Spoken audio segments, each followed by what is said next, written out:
দিছি। হ্যালো আসসালামু আলাইকুম গাইস।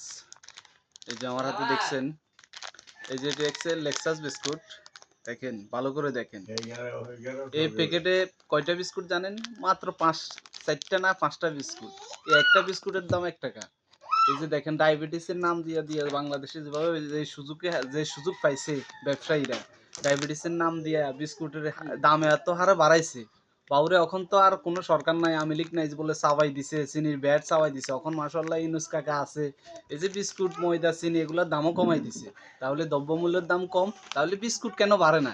এখানে আর একটা বিস্কুট বাড়াই দিলে কি হইতো? এই যে আপনাগুলো দেখাই, ডায়াবেটিসের নাম দিয়া দিয়া দেখেন, এই যে বিস্কুটে মনে হয় এরকম 5 প্যাকেট খাইলেও আমার চা দিয়ে হবে না। ঠিক আছে? তো এই দেশ দেশ তাইলে দেশ কই আছে? দেশের জায়গা নাই। ইউনূস কাকা আছে, সবগুলোর দাম কমাই দিছে, দ্রব্যমূল্যের দাম কমাই দিছে। বিস্কুট কেন বাড়ে না?